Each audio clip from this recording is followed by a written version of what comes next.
প্রবাসী কর্মী মিত্র পরিবারের সম্মানিত সদস্যবৃন্দ, আপনাদের সকলকে স্বাগত জানাচ্ছি।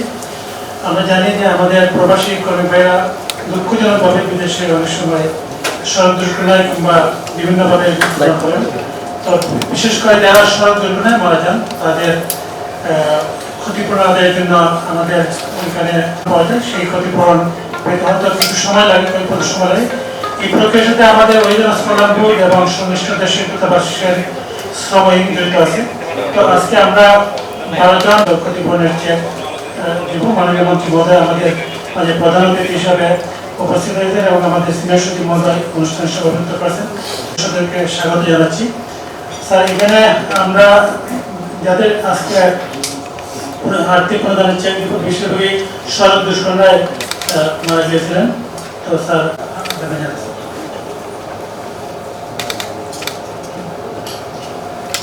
আসসালামু আলাইকুম। আজকের এই চেক বিতরণ অনুষ্ঠানের মাননীয় প্রধান অতিথি মাননীয় মন্ত্রী, আমাদের বিভিন্ন সংস্থা প্রধানগণ, সহযোগিতা এবং আমাদের মৃত প্রবাসী কর্মীদের আত্মীয় স্বজন যারা এখানে আছে, আমরা আপনাদের সবাইকে এই অনুষ্ঠানে স্বাগত জানাই।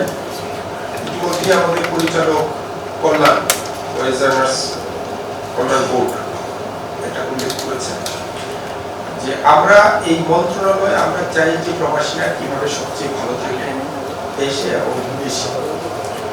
বিদেশে যখন কেউ দুর্ভাগ্যজনকভাবে সড়ক দুর্ঘটনায় কোনো কারণে মারা যান, আমাদের প্রত্যেকটা দেশে, অধিকাংশ দেশে আমাদের একটা মিশন আছে, আমাদের অফিস আছে। সেই আমাদের কর্মকর্তারা চেষ্টা করেন যে কত তাড়াতাড়ি টাকাটা আদায় করা যায়। তখন এটা চ্যানেলের মাধ্যমে এটা এখানে আমাদের ওয়েজার্স কল্যাণ বোর্ড এখানে পাঠানো হয় এবং আমরা এখানে যাদের নামে পাঠানো হয় তাদেরকে প্রয়োজনীয় ভেরিফিকেশন করে আমরা চেষ্টা করি যে কত তাড়াতাড়ি এটি তাদের উত্তরাধিকারীর কাছে পৌঁছানো যায়, পাবেন কখনো মা, কখনো বাবা, কখনো স্ত্রী এটা পাবেন। তো আজকে আমরা এরকম 15 জনকে এখানে আপনাদেরকে নিয়ে এসেছি। আপনারা আমাদের মাননীয় মন্ত্রীর হাত থেকে এই চেকটা নেবেন, চেকের একটা ডামি নেবেন, কিন্তু আপনাদের এই টাকাটা পৌঁছে যাবে আপনাদের কাছে প্রত্যেকের অ্যাকাউন্টে। এখানে কোনো নগদ লেনদেনের কোনো সুযোগ আমাদের নাই। কারণ হচ্ছে যে আমরা চাই যে এটা যাতে যথাযথ জায়গায় কোনো ধরনের মাধ্যম ছাড়া যেতে যায়। তো এই যে আজকে আপনারা টাকা পেতে যাচ্ছেন, আপনারা যারা এখানে আছেন তারা একটু মাননীয় মন্ত্রী মহোদয়কে বা আমাদের এখানে সাংবাদিক বন্ধু আমাদের সাথে যারা আছেন তারা এই খবরগুলো প্রচার করেন। এই টাকা পেতে কি আপনাদের কোনো ব্যাগ পেতে হয়েছে বা কোনো ধরনের মধ্যবর্তী কোনো লোকের মানে কারো হাতে কোনো মানে যোগাযোগ করতে হয় নাই? আচ্ছা, খুব সহজেই পাচ্ছেন, মাশাআল্লাহ। তো এটা হয়তো আরো কয়েকদিন আগে, 5-6 দিন আগে দিতে পারতাম, কিন্তু আমরা একসাথে যারা আগে এসছেন তারা বা পরে এসছেন তাদেরকে একসাথে করে আজকে মাননীয় মন্ত্রী আপনাদের হাতে চেক তুলে দেবেন। আমাদের বক্তব্য হচ্ছে এটাই যে আমরা চাই যে প্রত্যেকটা কর্মী যারা বিদেশে যাবেন তারা গিয়ে যেন ওই দেশে ভালো থাকেন, তারা যেন হিসেব করে বিদেশে যান। কিন্তু তারপরেও তো জন্ম অনেক সময় আছে, অনেক মানে যেসব ইয়েগুলো আমরা এড়াতে পারি না। সড়ক দুর্ঘটনা যেমন ওমানে যারা মারা গেছেন, এইখানে দেখলাম যে এখানে কাতারে মারা গেছেন সড়ক দুর্ঘটনায়, জর্ডানে মারা গেছেন সড়ক দুর্ঘটনায়, এই ওমানে মারা গেছেন সড়ক দুর্ঘটনায়, এমনি অন্যান্য ফ্যাক্টরির দুর্ঘটনাতেও মারা যাচ্ছেন এবং তারা এই একটা টাকা পাচ্ছেন। কোনো টাকার অঙ্ক যত বেশি হোক না কেন, এটা কোনোভাবেই কোনো মৃত্যুর ক্ষতিপূরণ না, হতে পারে না। মানুষের জীবনকে কোনো মূল্য দিয়ে কেনা যায় না, তাই না? কিন্তু তারপরও আমরা চেষ্টা করি যে আপনারা যারা এই টাকাটা নিচ্ছেন তারা দেখবেন যে যিনি মারা গেছেন তার নিকটতম সন্তান, তার স্ত্রী এটার যেন সুফল পায়। উনি অনুপস্থিত থাকলেও যেন এই টাকাটা তাকে কিছুটা সমাজে প্রতিষ্ঠিত হতে সহযোগিতা করে। সেখানে এখন আপনারা যারা এই টাকা নিচ্ছেন, তিনি স্ত্রী হন, মা হন, বাবা হন, আপনাদের দায়িত্ব, আপনাদের উপর কিন্তু একটা খুব বড় ধরনের দায়িত্ব অর্পণ করা হচ্ছে। তো সেটা আমরা আপনাদের কাছে চাইবো এবং তারপরও যে কোনো ধরনের সুযোগ বা সুবিধার যদি মনে হয় যে আমাদেরকে জানানোর দরকার আছে, আপনারা আমাদের কাছে আসবেন। আপনারা আপনাদের সন্তান বা আপনার আত্মীয় বা আপনার স্বামী এই দেশকে দিয়েছে, তার রেমিটেন্স পাঠিয়েছে, আমরা তাদের জন্য গর্ববোধ করি। যারা মারা গেছেন তাদের আত্মার মাগফিরাত কামনা করি, আল্লাহ তাদেরকে বেহেশত নসিব করুক, বা যে যে ধর্মের আল্লাহ তার সেই পারলৌকিক শান্তি পাক। তারপরও আমাদের জন্য যদি কিছু করার থাকে এটি আপনি আমাদেরকে বলবেন, আপনাদের জন্য আমাদের দ্বার সবসময় খোলা, ঠিক আছে? তো আমি মানে আপাতত আর কিছু বলছি না, আমাদের মাননীয় মন্ত্রী দু একটা কথা বলবেন, তারপরেই আপনাদের হাতে এই চেকের কপি তুলে দেওয়া হবে। আমাদের এই ইয়েদেরকে আমরা অনুরোধ করব, সাংবাদিক বন্ধুদেরকে, যে আমরা এই প্রক্রিয়াটা সম্পর্কে আপনারা আমাদের যারা আজকে চেক গ্রহণ করতে আসছেন তাদের অভিমতটা নিতে পারেন। সেখানে যদি কোনো ধরনের আরও ভালো করার কোনো থাকে সেটাও আমাদেরকে জানাতে পারেন। আমরা চাই যে একটা স্বচ্ছ দ্রুত প্রক্রিয়ায় প্রত্যেকটা মানুষ তার কম্পেনসেশনের টাকাটা পেয়ে যাক। আপনাদের সবাইকে ধন্যবাদ। আমরা একটু স্যারের বক্তব্য শুনি, তারপরে এখন আমি আমাদের মাননীয় প্রধান অতিথি, আমাদের মাননীয় মন্ত্রী স্যার হচ্ছেন, আপনারা যারা ইয়ে থেকে এসেছেন তাদের জন্য বলি, স্যার একজন বর্ষিয়ান নেতা, তিনি ৬বার এমপি, এই মন্ত্রণালয়ের প্রায় ৫ বছর যাবৎ হিসেবে দায়িত্ব। এই যে আপনাদের সন্তানদের কল্যাণ বা প্রবাসীদের কল্যাণের জন্য স্যার সবসময় নিবেদিত। আমরা যে কোনো প্রস্তাব নেই সেটা উনি চান, সেটা থেকে আজকেও আপনাদের হাতে নিজের হাতে উনি এটা তুলে দেবেন। এই জন্য আমরা চাই যে আপনারাও যাতে অনুপ্রাণিত হন, যে কথাটা বলেছি এটা যেন একটা ভালো কাজে ব্যবহৃত হয়। স্যার, মাননীয় প্রধানমন্ত্রী, মাননীয় মন্ত্রী। আসসালামু আলাইকুম। আসলে সিনিয়র সচিব আগেই বলেছেন যে কম্পেনসেশন দিয়ে কিন্তু এটা কিন্তু হয় না, কিন্তু আমাদেরকে যেটা আজকে আপনাদের এখানে দাওয়াতে এই জন্য আমি বলি, অনেক জায়গায়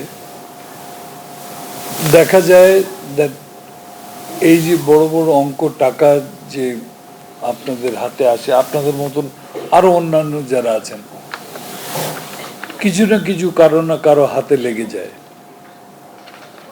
এই জিনিসটা আমরা কিন্তু এনশিওর করতে চাই, এটা কিন্তু আমাদের সরকারেরও একটু নীতির মধ্যেই আছে, যাতে যার হক যার পয়সা ওর হাতেই যাক, আমার হাতে কিছু যে লেগে না যায় এটা কিন্তু এনশিওর করার জন্য আপনাদেরকে এখানে কষ্ট দিয়েছি। অবশ্য আপনাদের কষ্টটা আমি কিন্তু ওই যাকে বলে কে রাঘব করতে পারবো না, বাট আপনাদের মনের কষ্টের মধ্যে আমরা কিছুটা শরিক হতে পারবো, একসাথে বসে আমরা দু চার কথা বললাম, এটা করতে পারবো। কিন্তু এর সাথে সচিব সাহেব যে কথা বললেন দুর্ঘটনা, তো দুর্ঘটনাই, কিন্তু আবার দুর্ঘটনার অপর দিক যেটা আছে সতর্কতা, যদি সতর্ক থাকা যায় তাহলে দুর্ঘটনাও কিন্তু অনেকটা কমানো যায়। বাকি তো আল্লাহর হাতে, ওটা তো আমাদের হাতে না। আর আমরা যাই কিছু করি না কেন সিদ্ধান্ত তো উপর থেকে আসে, বাট আমাদের তরফ থেকে সবসময় চেষ্টা করার প্রয়োজন আছে। এখানে আরেকটা বড় জিনিস যেটা আছে, আমরা যেটা চাই না যে হোক, বন্টনের একটা কানুন আছে, সামাজিক ভাবে হোক, ধর্মীয় একটা নিয়ম কানুন আছে, প্রাপ্য সেই হিসাবেই যে জায়গাতে যায়। আমরা কিন্তু অনেক বড় বড় অঙ্ক মানুষের কাছে ওদের পৌঁছে দিই, ওদের আমানত ওদের কাছে পৌঁছে দিই। এটা দেখে দ্যাট মা পাবে না মেয়ে পাবে না বউ পাবে না কে পাবে, এটা কিন্তু সবকিছু কিছুটা একেবারে পরিষ্কার করে, যাতে পরিবারের মধ্যে যে কোনো গন্ডগোল যে না হয়। আমার একটা কাজ করি, আমি ওটা দিয়ে যদি একটা দিই, এটা কিন্তু আমি ঠিক কাজ করলাম না, আমারই দোষ হবে অনেকটা। বড় কথা, এই অর্থের এখানে নিয়ে আসা পর্যন্ত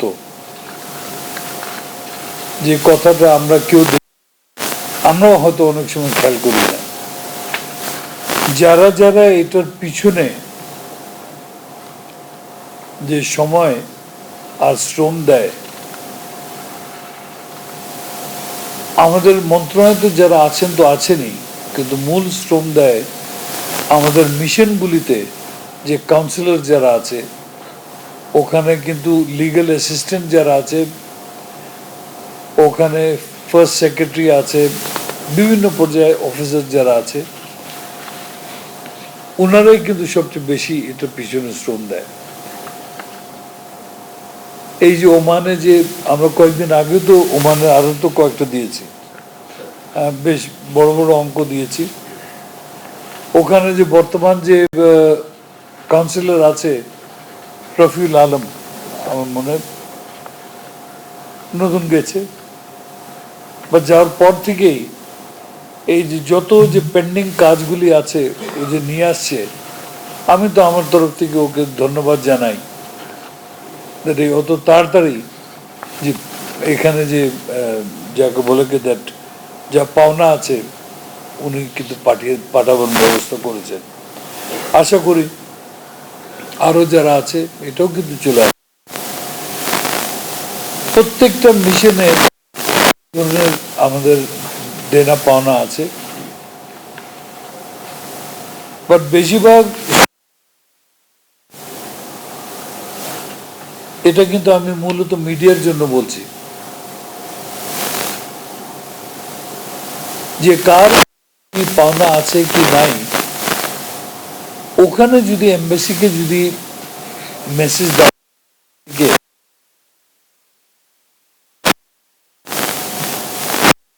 এখান থেকে যতদূর করতে পারবো না, এমবাসিতে আমাদের যারা আছেন ওরা কিন্তু আরো তাড়াতাড়ি করতে পারবে। যাই হোক, আমরাও কিন্তু এখান থেকে আমরা এমবাসিকে পাঠিয়ে দিই।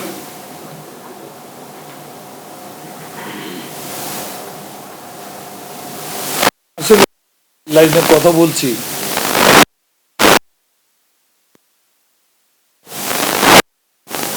এই লাইনে কথা কেন বলছি এটা আমিও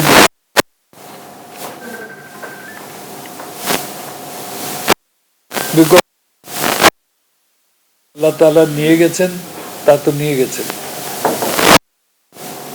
এখন দোয়া করা উচিত আল্লাহ আমাদেরকে জান্নাতে জায়গা দেখ, আর এখানে যারা পরিবার যারা আছেন তাদেরকে সুষ্ঠুভাবে, এর চেয়ে বেশি তো আমাদের কিছু করার নাই। আর যে সেক্রেটারি সাহেব আবার ওনার কথাই চলে আসি, বিকজ উনি তো গুছিয়ে বলেছেন, আমি তো অগোছালু অনেকটা। আপনাদের কোনো সমস্যা কোনো প্রয়োজন যদি হয়, এই মন্ত্রণালয় বলেন, প্রত্যেকটা ডিস্ট্রিক্টে আমাদের ডেমো অফিস বলে একটা আছে, অনেক জায়গায় আমাদের টেকনিক্যাল ট্রেনিং সেন্টারগুলি আছে। যদি এখানে নাও আসতে পারেন, সেখান থেকেও যদি যোগাযোগ করেন, আমার মনে হয় আমরা অনেকটা আপনাদেরকে সাহায্য করতে পারবো। আমরা সবসময় কিন্তু আপনাদের সাথে আছি, সেই হিসাবে আপনারা আমাদের সাথে কথা বলবেন। যাই হোক,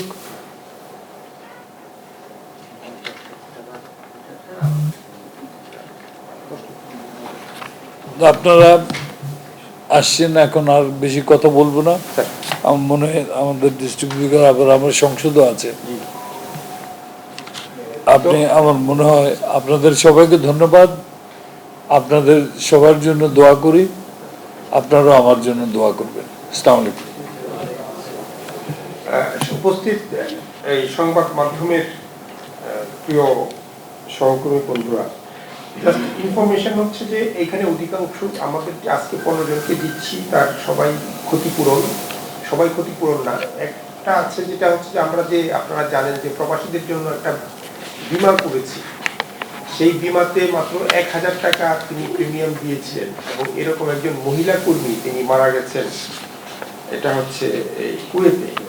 এবং তিনি 10 লক্ষ টাকা জীবন বীমা কর্পোরেশনের কাছ থেকে কিন্তু বীমা সুবিধা পাচ্ছেন।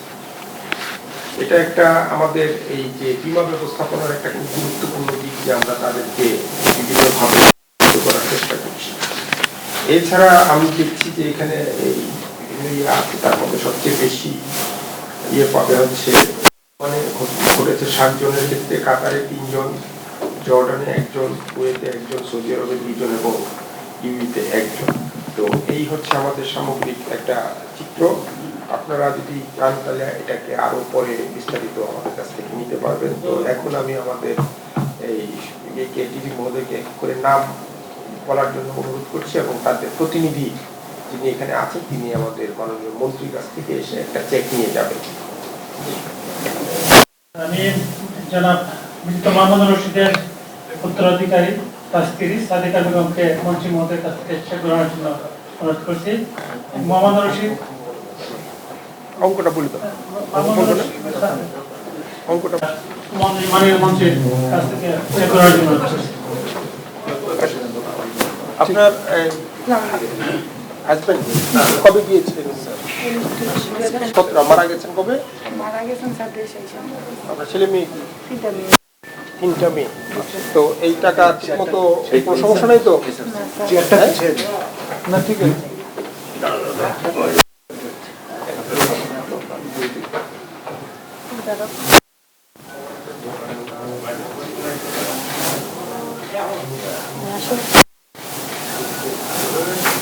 ওকে, অ্যাকাউন্ট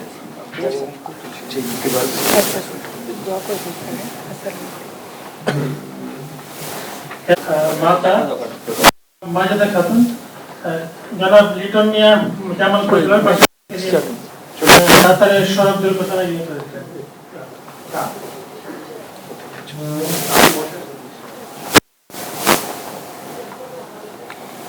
আপনার ছেলে কি বিবাহিত ছিলেন না? হ্যাঁ? বয়স কত ছিল? গেছিল কবে? কয় বছর আগে গেছে? 1 বছর 2 বছর আসে।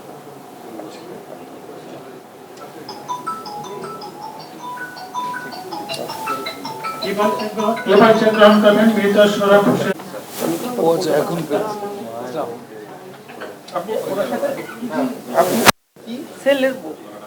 আচ্ছা, আপনার স্ত্রী হচ্ছে সোহরাব হোসেন। সোহরাব হোসেন মনোয়ারা বেগম এবং তার মা।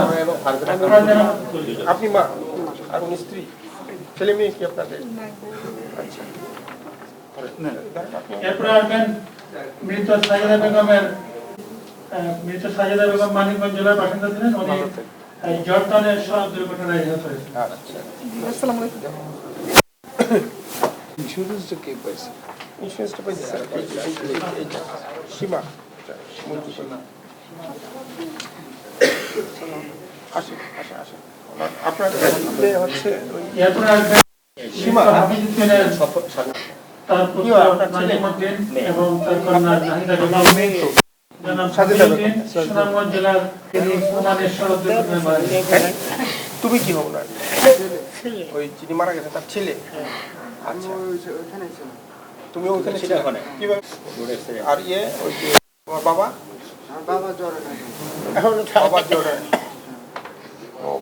নাজিমউদ্দিন এবং নাহিদা বেগম এবার চেক গ্রহণ করবেন।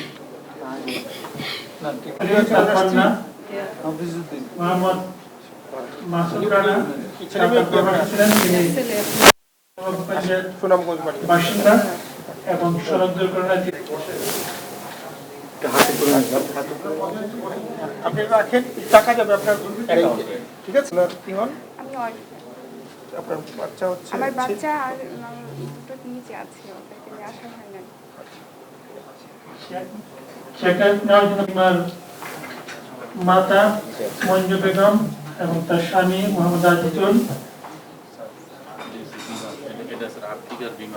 তার মাতা মঞ্জু বেগম, তার স্বামী মোহাম্মদ আজিজুল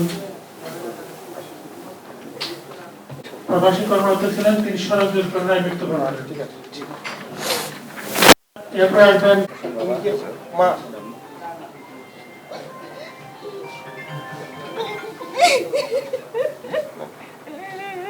দোয়া করেন, হ্যাঁ। এরপরে আছেন মোহাম্মদ মিলিন্দুর রহমান, পিতা মকসুদ আলী এবং তার মাতা হনিফা মোহাম্মদ। এরপরে আসবেন মোহাম্মদ হাসানের স্ত্রী শারমিন আক্তার এবং তার মাতা হনিফা খাতুন। স্যার বয়সে আসলে কোনো আপনাদের ধারণা?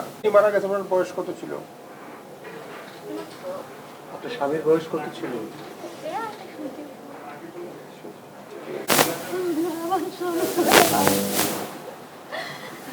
রাকিবুল হাসান ওমানে সড়ক দুর্ঘটনায় মারা যান। তিনি পিরোজপুর জেলার অধিবাসী ছিলেন। আপনার ছেলে? বয়স কত? এরপরে আসবেন মোহাম্মদ মোহাম্মদ ওয়াইফ আছে না?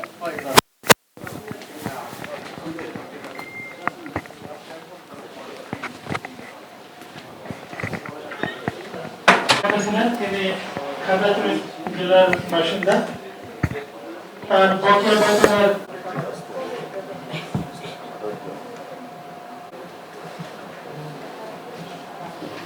আপনাদের এই সাংবাদিক ভাইদের বাড়ছে আমরা যতটুকু জানি। এই সংখ্যাটা আপনাদের জানা আছে কিনা, আর এই ব্যাপারে কোনো উদ্যোগ নিচ্ছেন কিনা আপনারা? যেহেতু রেমিটেন্স বৈধ চ্যানেলে না গেলে, বৈধ না থাকলে তারা পাঠাতে পারে না। আমরা এটাও পেয়েছি যে অবৈধ হারটা বেশি হওয়ার কারণে, আস্তে বাড়ার কারণে তারা রেমিটেন্স পাঠাতে পারছে না, শেষে হুন্ডির আশ্রয় নিতে হচ্ছে তাদের। এটা আপনাদের কাছে অবগত আছে কিনা আপনার? এসে অবৈধর ব্যাপারে একটা কথা বলি। আনফর্চুনেটলি আমরা যে প্রসেস ফলো করি রিক্রুটিং এজেন্টের মাধ্যমে, ম্যাক্সিমাম অবৈধ যারা এখন বিদেশে আছে ওনারা কিন্তু ট্রাভেল এজেন্টের থ্রু দিয়ে যায়। আর ট্রাভেল এজেন্টের থ্রু দিয়ে আমাদের কিন্তু কোনো নিয়ন্ত্রণ নাই। আমরা কিন্তু কোনো হিসাবও বলতে পারবো না 1,000 আছে না 10 লাখ আছে, আমরা কিন্তু বলতে পারবো না। আর এটা জানি কি এদের অনেক আছে। আর অনেক এই জন্য বলছি আমি কিন্তু আগে যেটা কম হতো, এখন অনেকে যারা বিপদে পড়ছে রোজ আমাদের কাছে খবর আসে দ্যাট ওরা মানে ওরা নিজে আসতে পারছে না, ওরা বেকার আছে, চাকরি নাই, বা চাকরি যার জন্য পাঠানো হচ্ছে চাকরি পায় নাই, এবং ওরা ফেরত আসতে চায়, কিন্তু ফেরত আসার কিন্তু ওদের অবস্থা নাই। তো ফেরত আসার মেন ফার্স্ট স্টেপ হলো যে ওই ট্রাভেল আউটপাস নিতে হয়। এই ফিগারগুলি আমাদের কাছে ডেফিনেটলি ফিগার না হলেও খবর আছে কি দ্যাট অনেক অ্যাপ্লিকেন্ট এখন পড়তেছে কি দ্যাট ওদের আউটপাস দেওয়ার জন্য, যাতে ওরা দেশে ফেরত আসতে পারে। ম্যাক্সিমাম এরা কিন্তু আবার ওই অনিয়মিত বলেন বা আনডকুমেন্টেড বলেন, এইভাবে আছে। এটার জন্য আমরা এটা যে সেন্ডিংয়ের ব্যাপারে যে কতটা নিয়ন্ত্রণ করব বা করতে পারবো, চিন্তা ভাবনার মধ্যে যেটা আছে। বাট কথা হলো দ্যাট যদি মানুষ অবৈধভাবে যদি যেতে চায়, তাহলে কোনো সরকারই কিন্তু এটা আটকাতে পারবে না। তো একটা কথা আছে না, মিয়া বিবি রাজি তো ক্যা করেগা কাজী। It is a situation like that.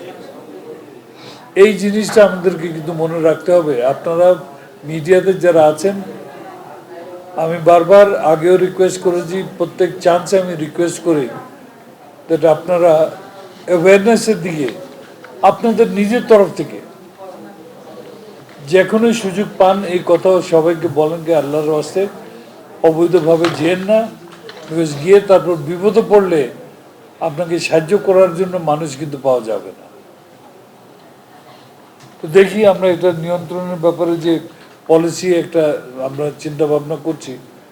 এখন তো অফকোর্স ইলেকশন চলে এসছে, এটা যাক, তারপর কিছু একটা হবে। স্যার, কয়েক মাস আগে সচিব মহোদয়ের নেতৃত্বে মধ্যপ্রদেশ 3টা দেশ সফর করা হয়েছিল। স্যার এখন কথা বলে নিউজ করেছি রেমিটেন্স বৃদ্ধির জন্য। আসলে ডোর টু ডোর গিয়ে উনি কাজ করেছেন, কিন্তু আপডেটটাকে আমরা দেখছি তুলনামূলক আসছে না। এটার ব্যাপারে কোনো রিপোর্ট আছে কিনা? এটা আপনি বলুন। মানুষের রেমিটেন্স বিহেভিয়ার বিভিন্ন কারণে বিভিন্ন কারণ দ্বারা প্রভাবিত হয়। তার মধ্যে একটা হচ্ছে যে এই এক্সচেঞ্জ রেট, কনভিনিয়েন্স, কত তাড়াতাড়ি টাকা পেতে পারে।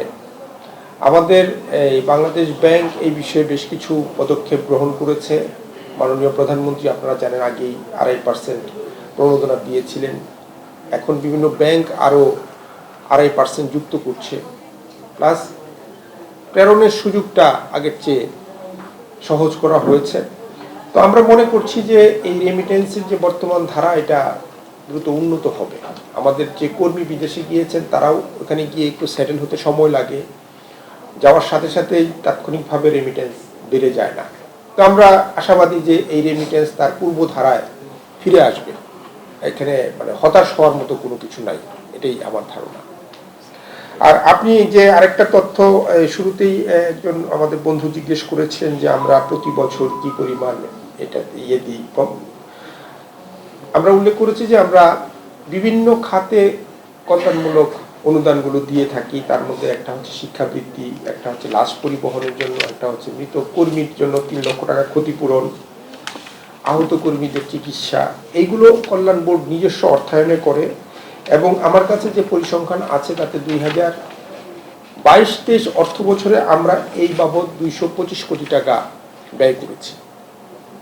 আর ক্ষতিপূরণের পেয়েছি আমরা যেটা ওই দেশ থেকে পাই, ক্ষতিপূরণ আমরা 2022-23 ক্ষতিপূরণ পেয়েছি 78.7 কোটি টাকা, মানে 78 কোটি।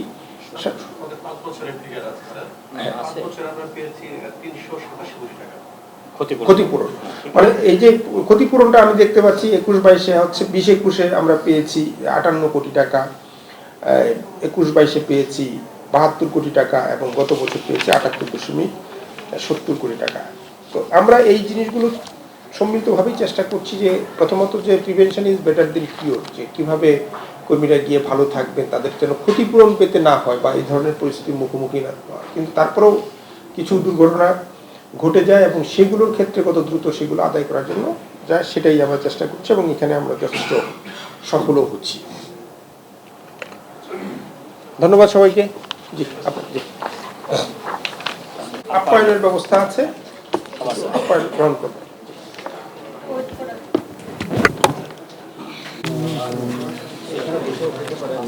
তোমার মিটিং কটায়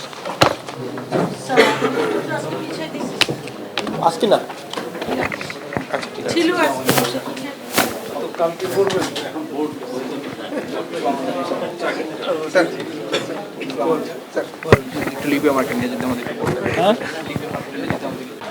আমার নাম মোসাম্মদ সাহারা খাতুন, জেলা যশোর, থানা চৌগাছা। আচ্ছা, বিদেশে আপনার স্বজন যে মারা গেছে, কে মারা গেছে এবং তিনি কবে গিয়েছিলেন এবং কি কারণে মারা গেছেন? জি, বিদেশে যে মারা গেছে উনি হচ্ছেন আমার হাজবেন্ড। আমার হাজবেন্ডের নাম মোহাম্মদ রনি আহমেদ। ওনাকে পাঠাইছি 2022 সালের ফেব্রুয়ারি মাসের 27 তারিখে ওনার ফ্লাইট হয়েছে। আর উনি মারা গেছে 23 সালের এপ্রিল মাসের 30 তারিখে। আচ্ছা, ওখানে উনি কি কাজ করতেন এবং কিভাবে মারা গেলেন? কলেকটেশনের কাজ করতেন, রাস্তায় কাজ করছিল, ওখানে পাথর চাপা পড়ে মারা গেছে। সরকারকে অনেক অনেক ধন্যবাদ জানাচ্ছি, আমাদের জন্য এত কিছু করেছে এই জন্য। আচ্ছা, আপনার পরিবারে আর কোনো সদস্য আছে? শাশুড়ি আছে, আমার কোনো বাচ্চা কাচ্চা নেই। আমার শ্বশুর আছে আর আমার 2টা দেবর আছে, একটা ননদ আছে। ওনারাই আমার পরিবারের লোকজন।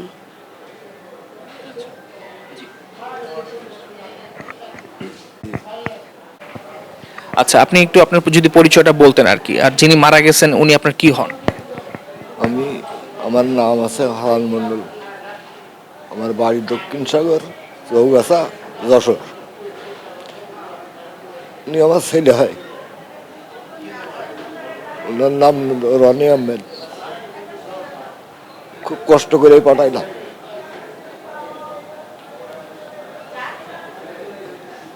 এখন মারা গেছে, এখন আর কি করলো, কপালে যা ছিল তাই হয়ে গেছে। 3 ছেলে ছিল, 1 মেয়ে। আচ্ছা, আর এই যে যে মারা গেছেন আর কি, উনি ছেলে সন্তান কত নম্বর ছিলেন এবং উনি যে ওমানে উনি বড় ছেলে। স্বপ্ন ছিল কি ওই যাক আর্থিক অবস্থা একটু ভালো হবে, পয়সা করে ইনকাম করবে, আমার খাতি না দেখো ছেলে বউ নিয়ে ওইটি ছেলেপিলে নিয়ে সুখী শান্তি দিয়ে বসত করতে পারবে, এই দোয়া করে।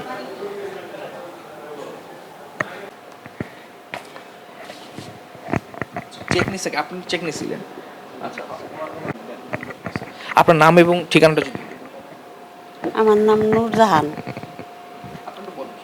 নূরজাহান, কোন জেলা থেকে এসেছে? মানিকগঞ্জ। মানিকগঞ্জ থেকে আসছে। হ্যাঁ আচ্ছা, এই যে এখানে যে চেক বিতরণ অনুষ্ঠানে চেক যে নিলেন, হ্যাঁ।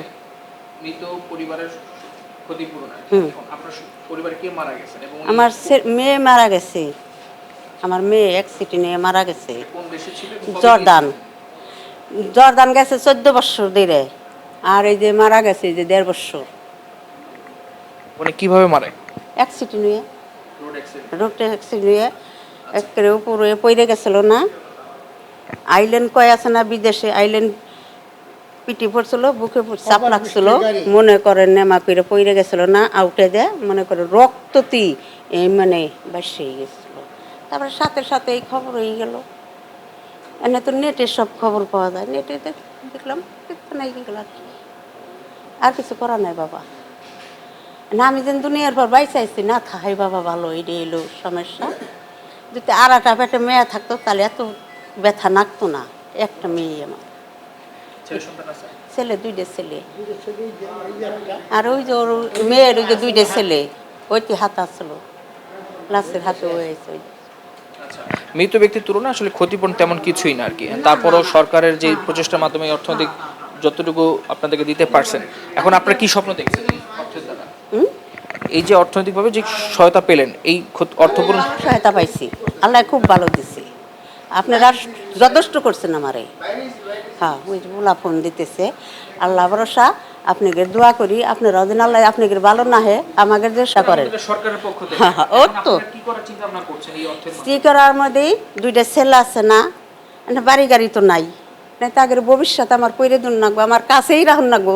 বাপ থাকতে বাপ নাই এনে দুর্ব গেলি, যখন নাকি মা মরে গেছে তখন তো বাপে পোলাহান অ্যাকশন করে না, তাহলে আমার ভবিষ্যৎ করে জায়গা কিনুন নাগবো, একটু বাড়ি করে দুন নাগবো, ওকে একটু থিত করে দুন নাগবো আমার। এই যে আমার সমস্যা, আল্লাহ দিনে আমাকে 2জনকে রাইহা ওকে দিন আমি থিত করে ওকে ভবিষ্যৎ করে দিন একটু বসাইছি আমরা যাবের পারি দুনিয়াতে।